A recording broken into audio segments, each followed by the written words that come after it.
Good morning, my dear buddies. Welcome back to our channel. Welcome back to our series of communication English videos. మీరు ఎప్పటివరకు మన channel subscribe చేసుకోకపోతే ఇప్పుడే subscribe చేసుకోండి. వీడియోని చివరి వరకు చూసిన తర్వాత నచ్చితే లైక్ చేయండి, నచ్చకపోతే డిస్లైక్ చేయండి. కామెంట్ కూడా చేయడం మాత్రం మర్చిపోవద్దు. ఆ కామెంట్ ఇంగ్లీష్లో ఉంటే ఇంకా చాలా మంచిది. ఎవరికైనా ఈ వీడియోస్ ఉపయోగపడతాయంటే ఇమీడియట్గా షేర్ కూడా చేయండి.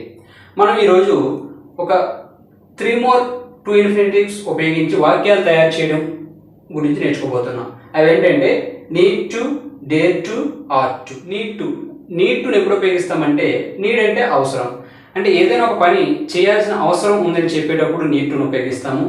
డేర్ అంటే ధైర్యంగా, అంటే ఏదైనా ఒక పని ధైర్యంగా చేయాలని చెప్పేటప్పుడు డేర్ టు ఉపయోగిస్తాము.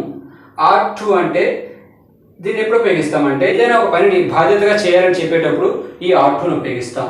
ఈ 3 ఇన్ఫినిటివ్స్ని ఉపయోగించి సెంటెన్సెస్ తయారు చేయాలంటే మనం ఈ స్ట్రక్చర్ గుర్తుపెట్టుకోవాల్సి ఉంటుంది. Subject plus need to or dare to or ought to plus V1, అంటే బేస్ ఫామ్లో వెర్బ్ ఉండాలి ప్లస్ ఆబ్జెక్ట్. చూడండి, ఇక్కడ subject I, we, you any plural noun ఉన్నప్పుడు need to or dare to or ought to వస్తుంది. అదే subject third person singular or any singular noun ఉన్నప్పుడు, అంటే he or she or it or any singular noun ఉన్నప్పుడు ఇక్కడ ఈ వెర్బ్స్కి S add అవుతుంది. ఎలా అంటే he needs to, she dares to, like that. ought to మాత్రం అన్ని సబ్జెక్టులకి ought toనే అవుతుంది, ought toనే వస్తుంది.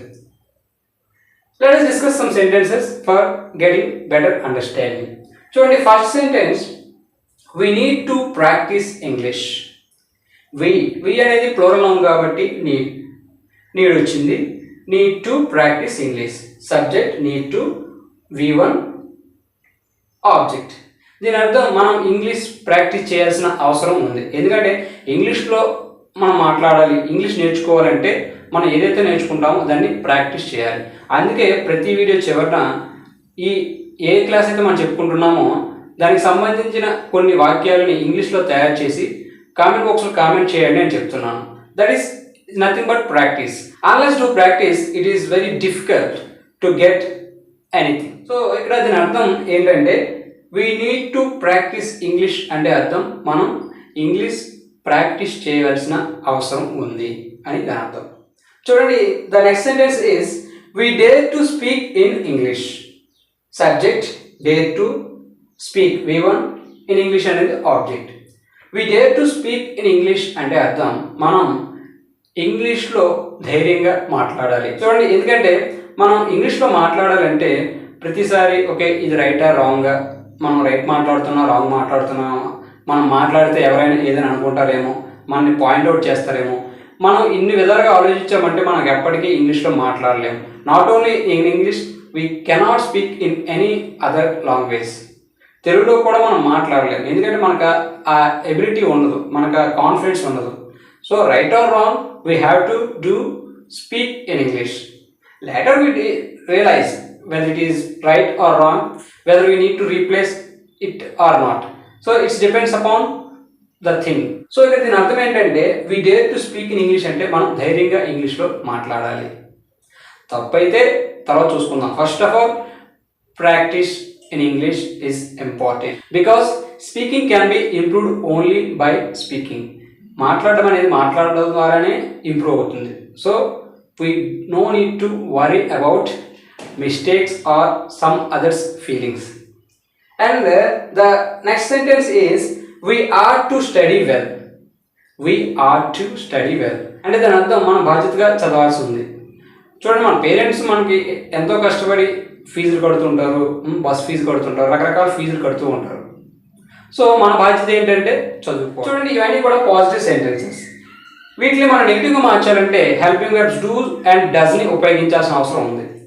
అంటే ఎలా అంటే we don't need to practice English. We don't need to practice English అంటే దాని అర్థం మనం ఇంగ్లీష్ ప్రాక్టీస్ చేయాల్సిన అవసరం లేదు, లేదా నో ఉంది. We don't dare to speak in English, మనం ఇంగ్లీష్ని ధైర్యంగా మాట్లాడాల్సిన అవసరం లేదు. We don't ought to study well, మనం బాధ్యతగా చదవాల్సిన అవసరం లేదు. ఇవన్నీ ఏంటంటే negative sentences.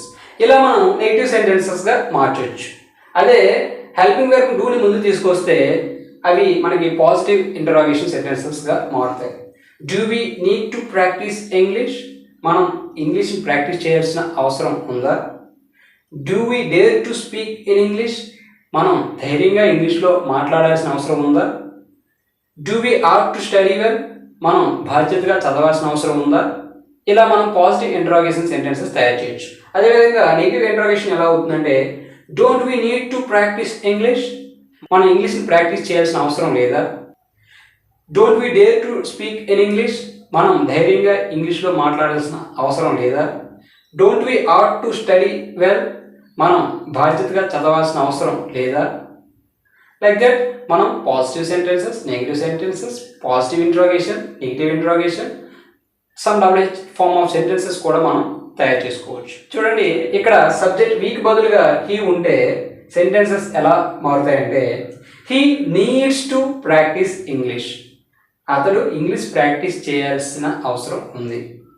He doesn't need to practice English. అతడు ఇంగ్లీష్ ప్రాక్టీస్ చేయాల్సిన అవసరం లేదు.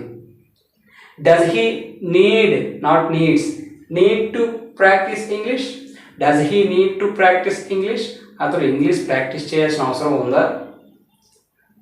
Doesn't he need to practice English? అతడు ఇంగ్లీష్ ప్రాక్టీస్ చేయాల్సిన అవసరం లేదా? Why doesn't he need to practice English? అతడు ఇంగ్లీష్ ప్రాక్టీస్ చేయాల్సిన అవసరం ఎందుకు లేదు?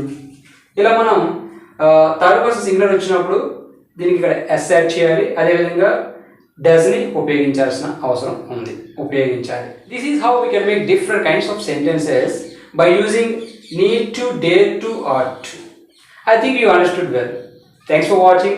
Try to make some sentences and put them in our comment box. Don't forget practicing. Don't forget making sentences by using these 3 to infinitives. That's all for this day. Thanks for watching. This is DPM, your advisor, signing out. Until we meet again.